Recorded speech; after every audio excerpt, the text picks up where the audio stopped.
So, I saw Star Wars yesterday with my uncle, friend, and my cousin, and I have to say the film was pretty good. I had never seen any Star Wars anything before that. Maybe I saw like one or two episodes of the Clone Wars, so it was nice to watch something for once without any spoilers and without really genuinely knowing where the plot was gonna go. Because like with Game of Thrones, I immediately knew about the Red Wedding because people wouldn't shut up about it. And with The Walking Dead, I knew pretty much everything about it because, my uncle hyped up the show, which is why I got into the comic books and the show. So, I have to say the film was very enjoyable because it had a straightforward plot. And my uncle every so often would pause the film and tell us some interesting fun facts about the film.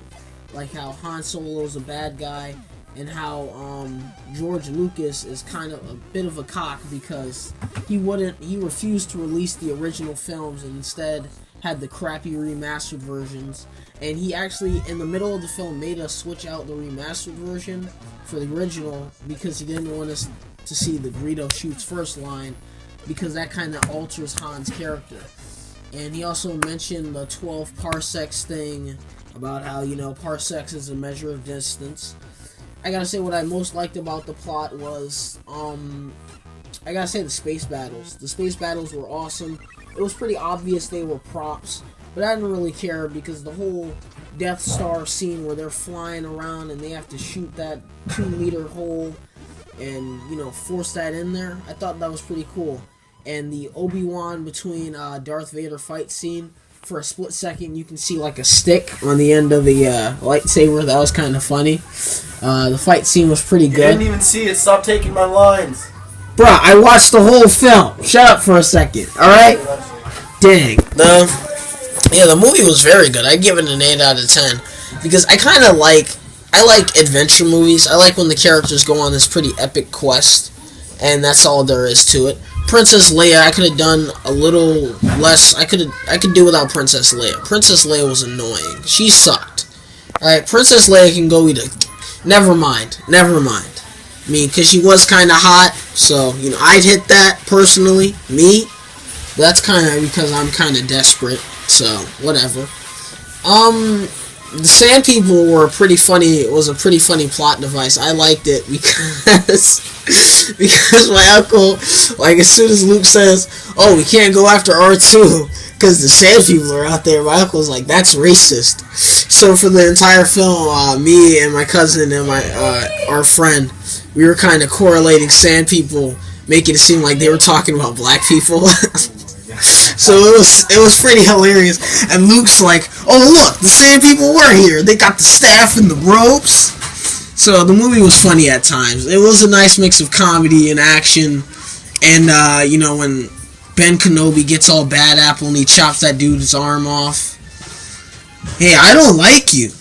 He doesn't like you either. Yeah, that was funny because I saw Family Guy before that. I saw the Family Guy parody. So it was pretty good getting all the nice little references and nice seeing the original film. I did not like the Greedo guy. I did not like his... he kind of gave me nightmares because the dude was ugly. He was butt ugly. Especially when the guy who had balls for a mouth, he was trying to talk trash to Luke. It's like, get out of here, man. Get those balls out your mouth. Another funny part of the film is Luke's a whiner, because when he starts out, he's a kid, his balls haven't dropped yet, he's never really seen a chick before except his old prudy grandma. Wow. And he's like, "I want to go, it's one more year, it's a whole other year." And then the funniest part for me was when he rushes back home and you see his house burned to the ground. And I'm like, his relatives could still be alive. And you see their charred corpses.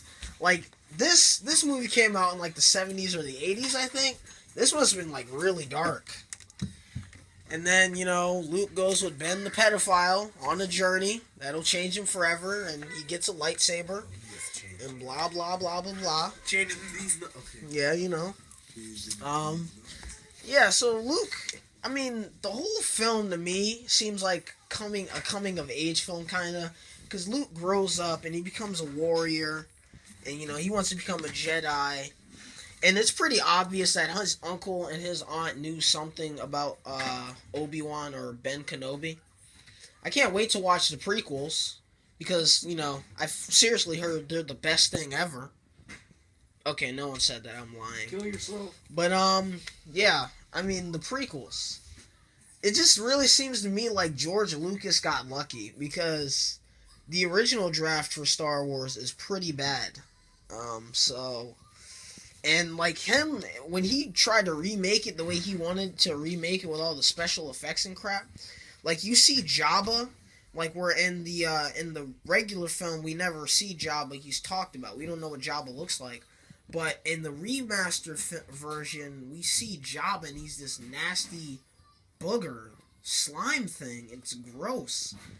It just seems like George Lucas wanted to ruin his own movies, and then he flipped off the fan base, which forced the fan base to make their own Star Wars. Like, honestly, I don't know.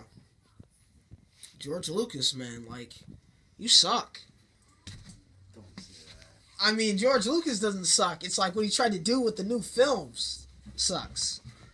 I'm trying to watch like the original trilogy so I can watch episode 7 and realize what's going on. So anyway, Star Wars, A New Hope, episode 4 gets a 8. I don't know. It gets 8 lightsaber boners out of 10 for me. So, thanks for watching and blah, blah, blah. Have a nice day.